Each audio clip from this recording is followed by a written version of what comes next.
Good morning. Welcome to the Boulder Valley Unitarian Universalist Fellowship in our new multi-platform format. I want to welcome those over in the fellowship hall, all of those in our sanctuary, and our friends on Zoom. Hello.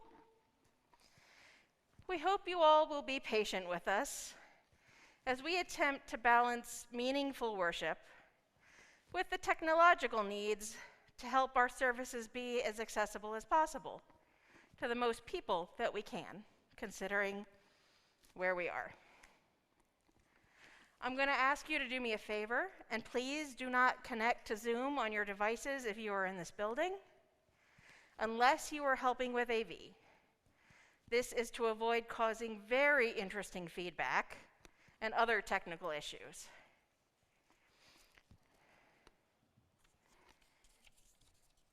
Thank you for helping us and for your thoughtfulness.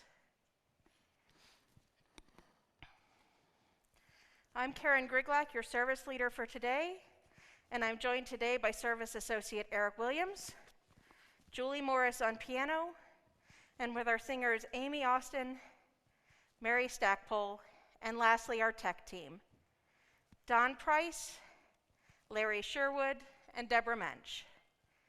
Their behind-the-scenes support and technological magic is what allows us to be together, both in person and in your homes over Zoom. And the most important people to mention are all of you, this fellowship, and all of the wonderful people that you are, for you are the reason that we do any of it. Julie?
To shift into gallery mode, if you haven't done so already, and scroll through the screen so you can experience the lovely diversity of this congregation.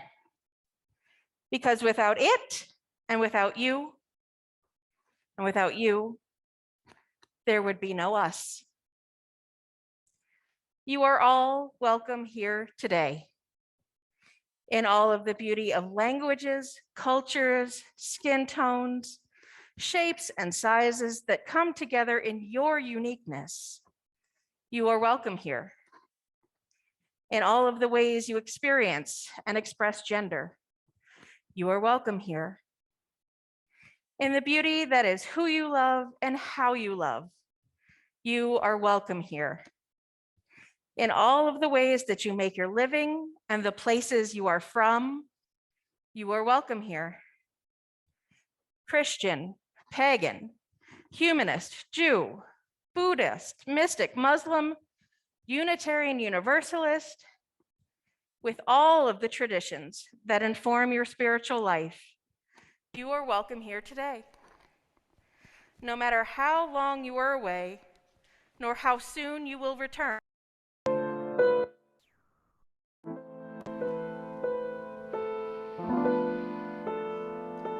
All right.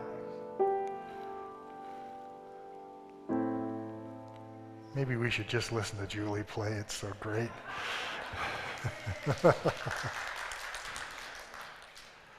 All right, to continue. Each year we reaffirm our commitments as we deepen our relationship with our community and, we embrace the moral obligation to mend these deep generational wounds under the guidance of Indigenous leaders in Right Relationship, Boulder, Colorado. If you're new here, we are glad you found us, and we hope you can experience the warmth and love of this congregation. Each Sunday's different, so please come back a few times to really get to know us. If you want to get better connected and you are on Zoom, please see the chat window for the link to our first time visitors page. Or email your information to our office manager, Carol, at officemanager@bvuuf.org. Her email address is in the chat window as well. And do be sure to check out the fellowship calendar and Connections Weekly for all the opportunities we have to stay connected.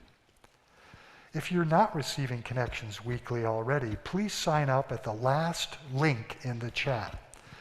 This low-traffic email list is also the place to get news about signing up for in-person seating for future services.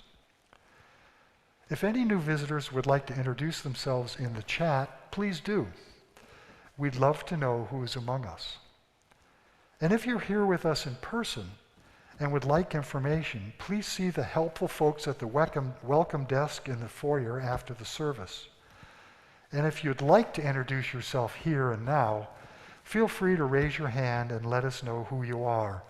It's never a requirement.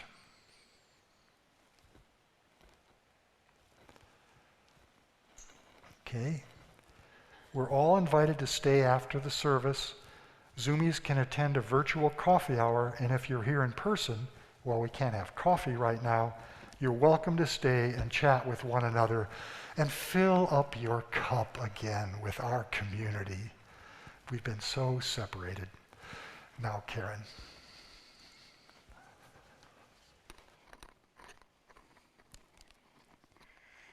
If you have a chalice at home, you can light it with us, as Eric lights the fellowship chalice, and one of our hospitality members lights the chalice over in the fellowship hall. So we know where all of our chalices are lit.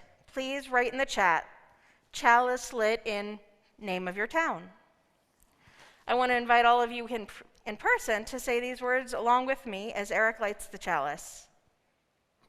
We light this chalice for the warmth of love, the light of truth, and the energy of action.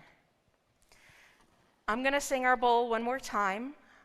Please just allow yourself to take time to be drawn deeper into this moment and our beloved community.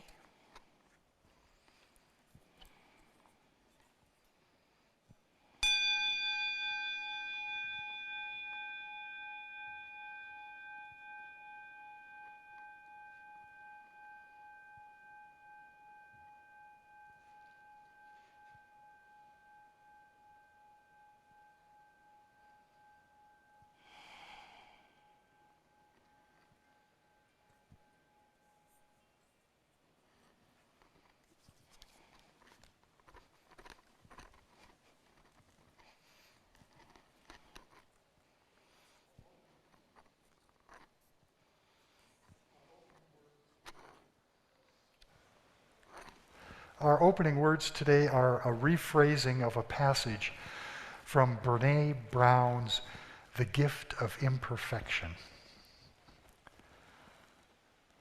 Twinkling lights on a dark night are an apt metaphor for joy. Joy cannot be constant.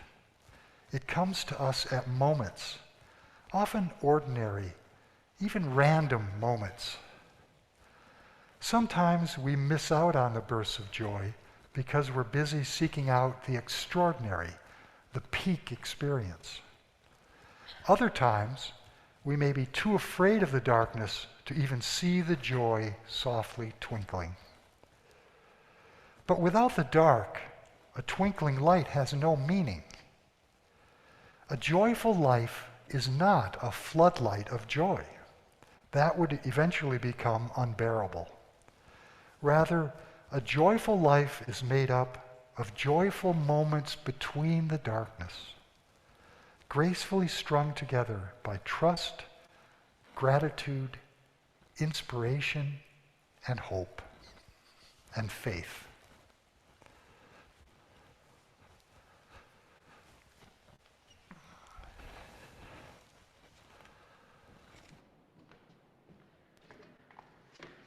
We will be singing hymn 225 in the gray hymnal for you, O Come, Emmanuel. And you're invited to listen, hum along here in the sanctuary or sing along with us at home. This is a slightly different version, same tune, but revised lyrics, which were actually revised back in the mid-1800s. They're beautiful poetry for the season, so Mary and I will do our best to articulate that so you can understand them.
And now I invite us into our time of community connection, our time of sacred sharing.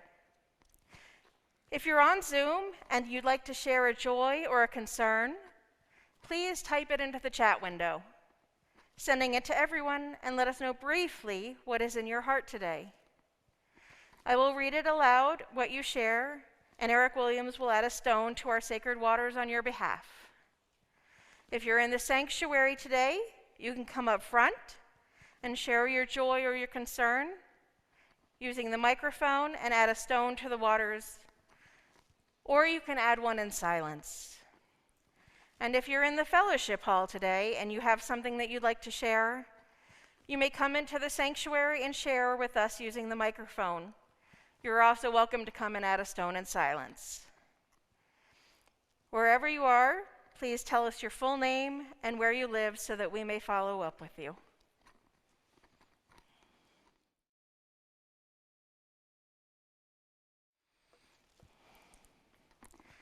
I want all of you to know that I see you.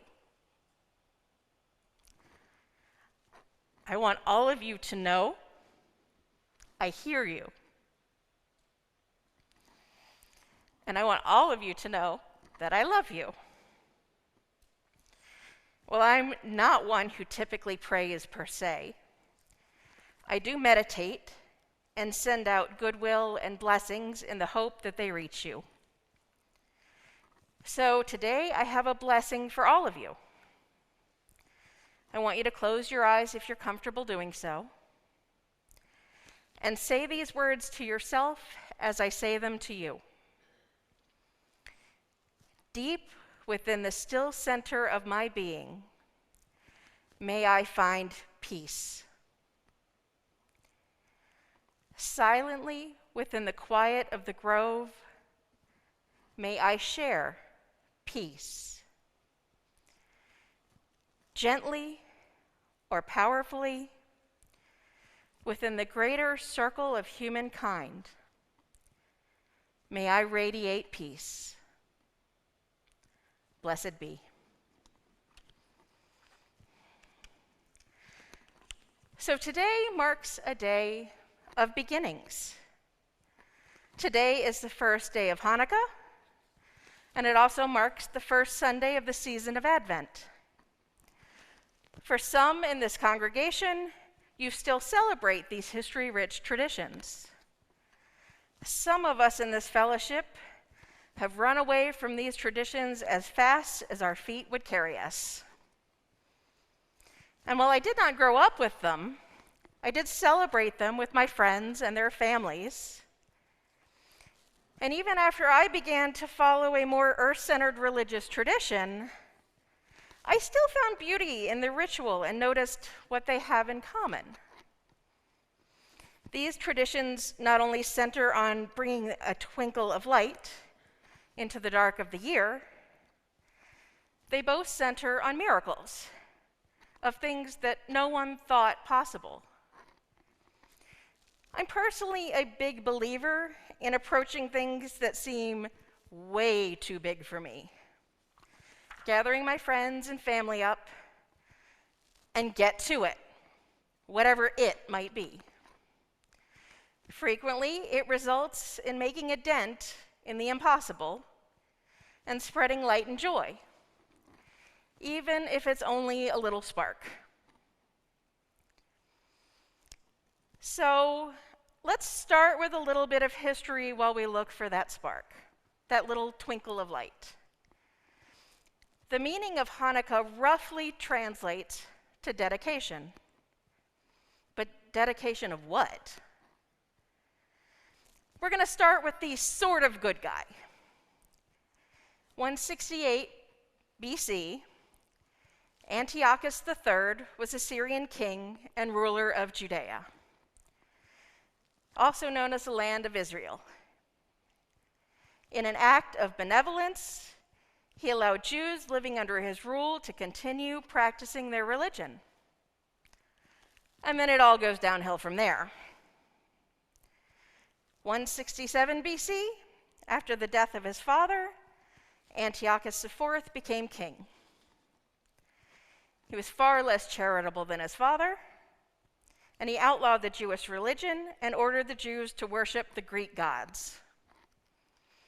His soldiers invaded Jerusalem, killing thousands of people, and he desecrated the Jewish temple.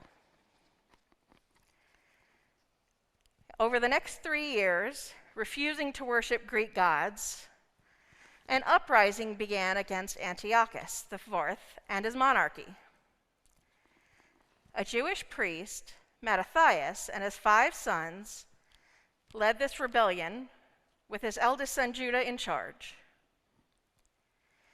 They became known as the Maccabees, the Hebrew word for hammer, due to the vicious blows that they dealt their enemies.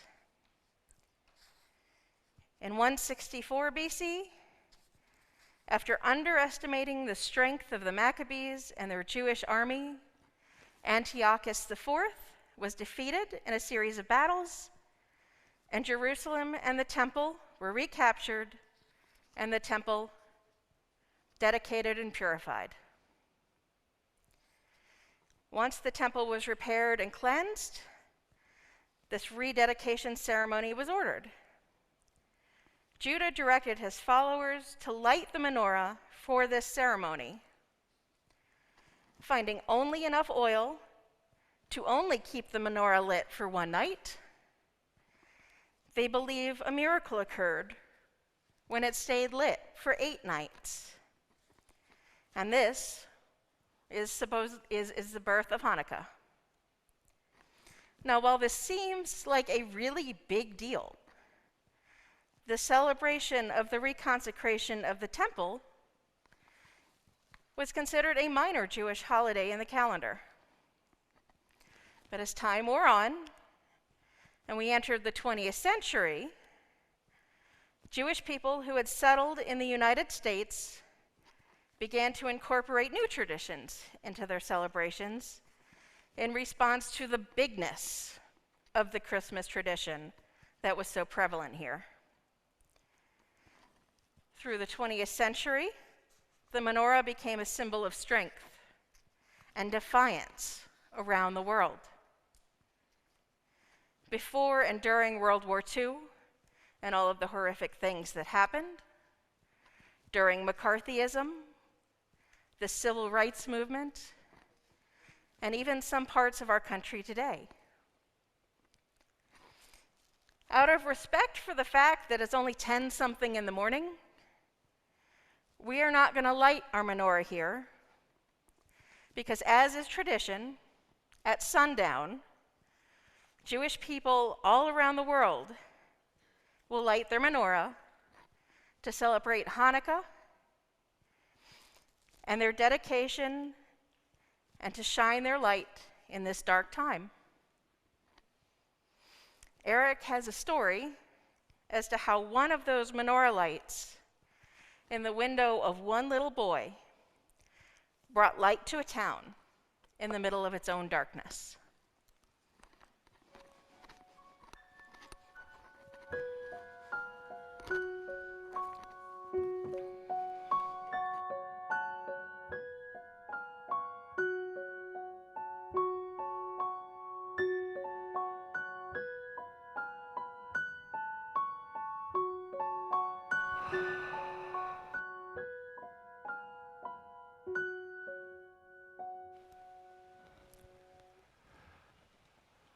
This is a story about a series of events that occurred in Billings, Montana in and around 1993. I got the facts from an article called Not in Our Town on the website Facing History and Ourselves. In the late 1980s, there was darkness brewing in Montana. In another chapter in the history of discrimination in this country, the Ku Klux Klan wanted to make Montana and 4 other western states a white homeland. Jews, African Americans, Native Americans, Hispanics, and gays would be driven out. To that end, in 1992 and 93, hate-filled flyers began appearing in Billings on windshields, in mailboxes, and inserted into newspapers. The KKK and skinheads became a visible presence in Billings. Tombstones were knocked over in the Jewish cemetery. Then there was a bomb threat at the synagogue. There were about 50 Jewish families in Billings at that time. When the community response was silence, the racists were emboldened. Skinheads began showing up at the African Methodist Chapel to intimidate the congregation. But this time, some whites responded by attending the service there, and they kept coming until the skinheads stopped. Then, when an interracial couple woke up to find a swastika and crude words painted on their home, members of the local painters union repaired the damage. But the incidents escalated. A beer bottle was thrown through a Jewish family's window. Then the catalyst. A 5-year-old Jewish boy had taped a picture of a menorah to his bedroom window, and someone, some deeply misguided individual, threw a cinder block through the window. Fortunately, the boy was in another room with a babysitter at the time. That incident was reported in the Billings Gazette, and more people began to respond. The local Human Rights Coalition had been following these disturbing events and encouraged key community members to stand up. At a local Sunday school, the kids drew menorahs. Other churches joined in, and hundreds of menorahs appeared in the windows of Christian homes in Billings. It was risky. People avoided sitting near those windows in case a brick came flying through it. When nervous families checked with the local police chief, he said, yes, it's risky, but it's more risky to do nothing. Then the Billings Gazette published a full-page picture of a menorah to cut out and tape up, and hundreds of people did just that. A billboard appeared that said, "Not in our town. No hate, no violence, peace on earth." But the terrorists weren't done. Church windows were smashed. Shots were fired into a Catholic school that had joined the movement. Cars parked in front of homes displaying menorahs had their windows broken, and the homeowners got calls saying, "Go look at your car, Jew lover." There was real danger here. Yet more people stepped forward. At its peak, as many as 10,000 homes in Billings had menorahs on display. Confronted with such unity, the KKK and the skinheads backed down. The vandalism stopped, the hateful flyers disappeared, but no one was ever arrested. These events in Billings happened 28 years ago, long before social media widened our divisions, long before our last president did all he could to destabilize our democracy, before he had the world's biggest megaphone to amplify his message of white grievance and white supremacy, and long before this brutal pandemic divided our country even further. Now, Montana is a deeply red state. In the 2020 election, Republicans swept every election, every office in the state. So I have to ask, could something like this Not in Our Town movement happen now in Billings, Montana, or in other deeply red states, places in our country? Could it? I have to answer yes. Yes, it could. Goodness dwells in the human heart. Even among people who are constantly exposed to social and political disinformation, there will be plenty of people who can tell right from wrong when they see it right in front of them. A recent credible poll found that 49% of Republicans say racial and ethnic discrimination is a serious problem in the United States. That may seem like a low number to us, but it's still a lot of people. It didn't require a majority of Billings' population to turn the tide there in 1993. It took a brave and committed minority. I recall the words of anthropologist Margaret Mead, She said, "Never doubt that a small group of committed citizens can change the world. Indeed, it's the only thing that ever has." We can be such a group. And from our new home dedicated to spiritual growth and justice making, we can make peace flow like a river over this precious land, as it will from committed groups like ours, from sea to rolling sea. May it be so. Namaste. Oh, still me.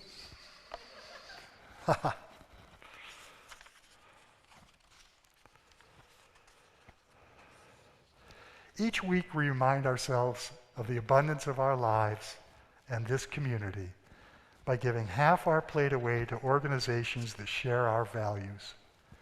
Today, our recipient is Share a Gift.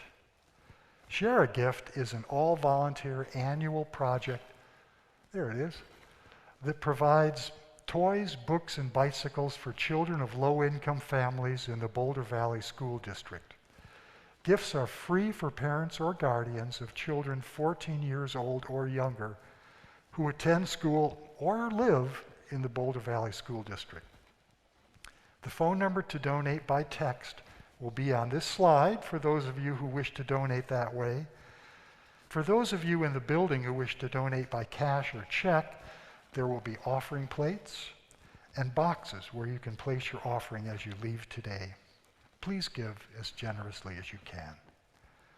As our musical reflection begins, we invite you to think about this question, and if you are on Zoom, write into the chat your answer to this question. What is the one thing that you can find joy or wonder in during this season of light?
for the work of this fellowship, bringing love, reason, and compassion to this world, and to share a gift, we dedicate our offerings.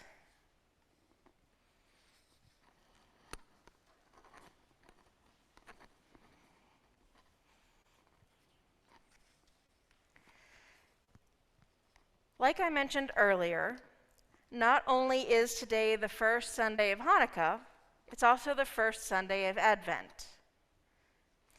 And while I didn't use a wreath to mark the time of Advent like some Christian denominations do because I grew up Southern Baptist,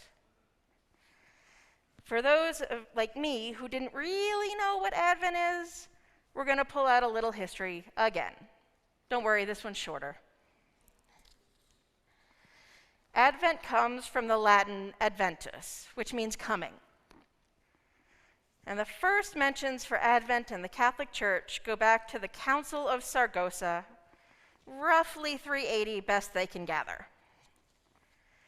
Over time, this mention of Advent turned into a season that stretches over the 4 Sundays leading up to Christmas. It symbolizes the coming and waiting expectantly for the Christ child, or S-O-N. The Advent wreath that some of you may have grown up with, or still light now, actually came from the Lutherans in the mid-1800s. And it's evolved and been adopted in the form that you see today. 3 purple candles, 1 pink. And while there is a complex liturgical meaning for many people around the world, there's also a really simple meaning that I want to share today. Because these simple meanings speak to all of those who are gathered here today, regardless of whatever your spiritual tradition might be, or lack thereof. This first purple candle that I'm going to light today is a candle for hope.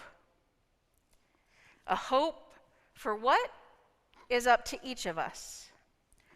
Hope for a more equitable world, a more just world. Hope that your family stays healthy. Hope that you are finally able to potty train your pandemic puppy. Hope that you only have to tell your children to pick up their rooms 3 times tonight instead of 5. Hope that come the solstice, those long nights that just keep getting longer and that might make your brain or your body unhappy, those nights will start to get shorter again as the sun, S-U-N, returns. I'm going to light this candle for all of our hopes.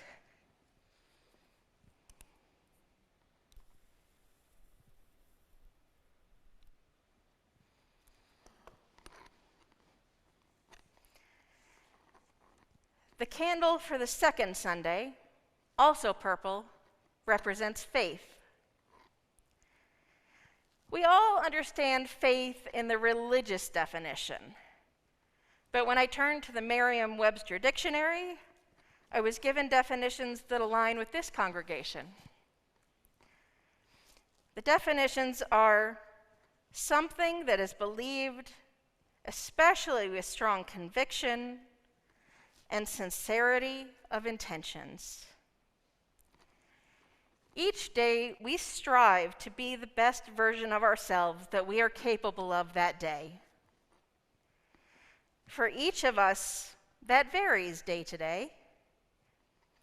And with the lessons learned and the forgiveness and the grace that we show each other, we all become better humans.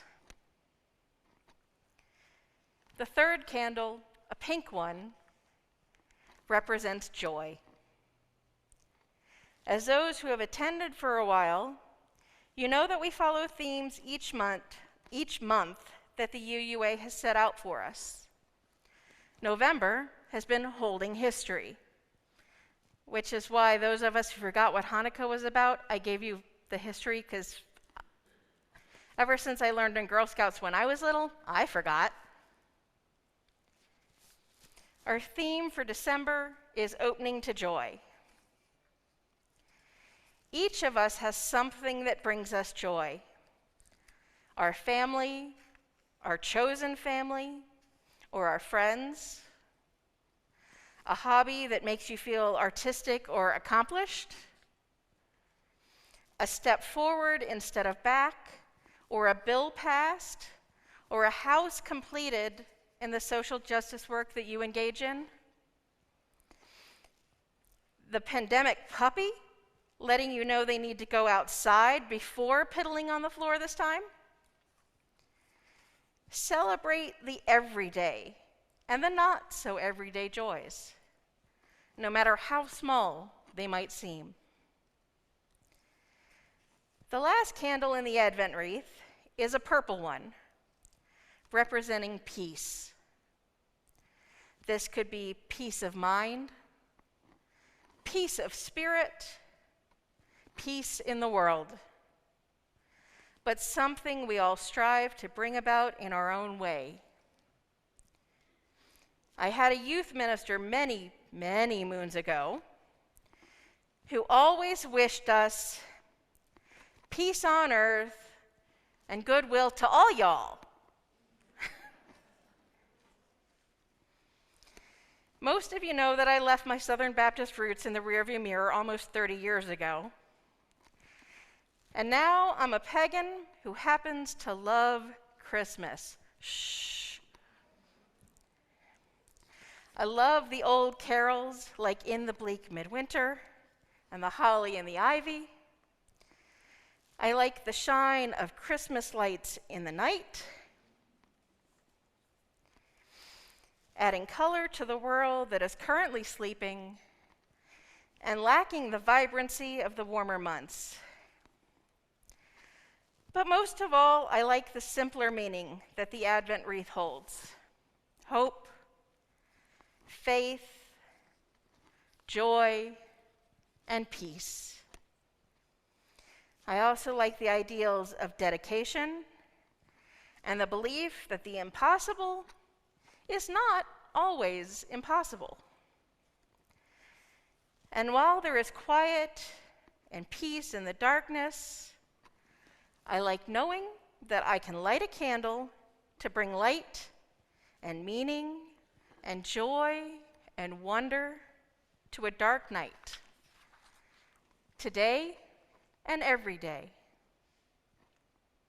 And since this service has been about holding our history and opening ourselves to light and joy, about taking moments to share our light with others, let's let Amy, Mary, and Julie share a song about light with us. If you feel like moving, do so as they sing for us.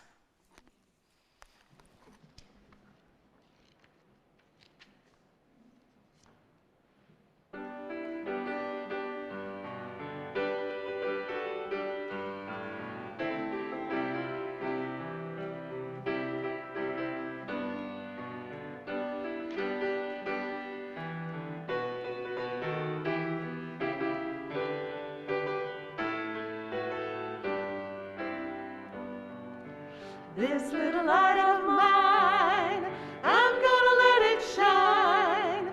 This little light of mine, I'm gonna let it shine. This little light of mine, I'm gonna let it shine. Let it shine, let it shine, let it shine. This little where I go, I'm gonna let it shine. Everywhere I go, I'm gonna let it shine. Everywhere I go, I'm gonna let it shine. Let it shine, let it shine, let it shine. Building up a world, I'm gonna let it shine. Building up a world, I'm gonna let it shine. Building up a world, I'm gonna let it shine, let it shine, let it shine.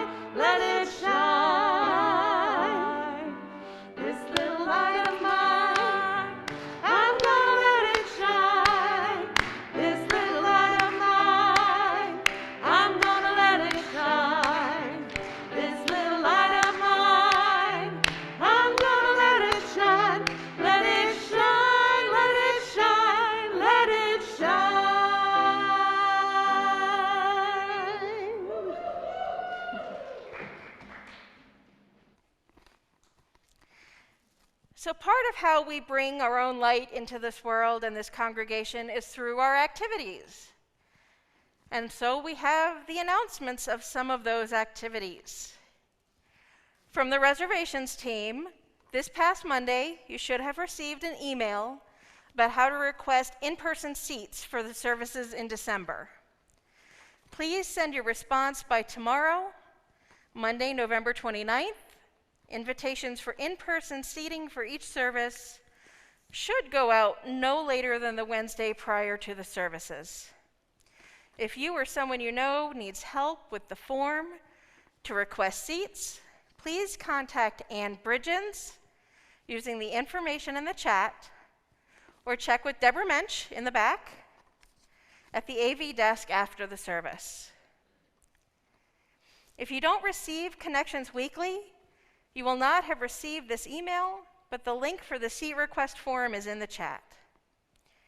You can join the email list by using the other link in the chat, Roomies and Hollies. You can sign up for the mailing list at the Sanctuary AV desk after the service. We have an announcement from the auction crew. Bidding is open, and the wait is over. Now is your chance to start bidding on the hundreds of wonderful items that have been donated by our generous and creative congregation.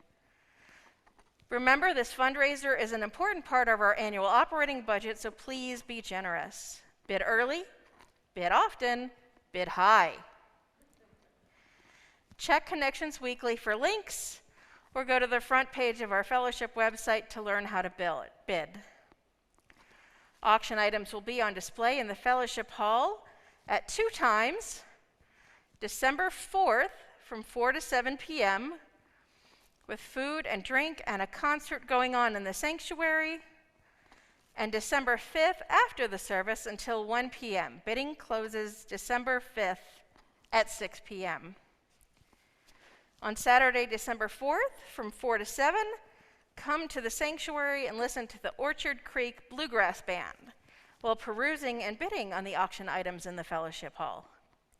Masks are required, of course, and we expect folks who attend to be vaccinated. Suggested donation, $20. Please log into the auction website today and reserve your spot, because we need to know how many people are coming. They also need some volunteers to bring yummy food and drink for December 4th. At the special event on Saturday, December 4th, we will be offering shots of joy. Small servings of delicious alcoholic and non-alcoholic drinks and bites of joy. Bite-sized foods to tickle the taste buds outside in the secret garden. This will be fun and festive, and also a COVID-safe way to enjoy these tasty treats. We need volunteers to donate those food and drinks, looking for specialty drinks that can be portioned out in 2-ounce shot glasses and food that can be portioned into cupcake papers. Contact co-auction chairs Sharon Harden, Julie McKenzie, or Janet Meyer, or sign up at the table in the foyer if you are able to bring a special treat to bring joy in our taste buds on this special event. From Janet Meyer. We have the When Hope is Hard to Find services. Those will be on Thursday, December 9th at 6:30 in the sanctuary, and Friday, December 10th at 6:30 on Zoom. Please see your Connections Weekly email for any other goings-on.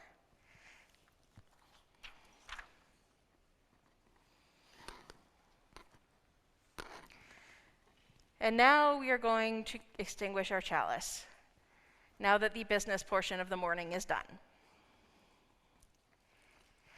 We extinguish the chalice, but not the warmth of love, the light of truth, nor the energy of action. These we carry in our hearts until we meet again. When you leave here today, go with dedication for what is right and what is good. Go with hope and promise of what the light brings. Go enjoy the candles or the twinkling lights. And lastly, go find, create moments of joy and wonder, for you are all amazing. Blessed be.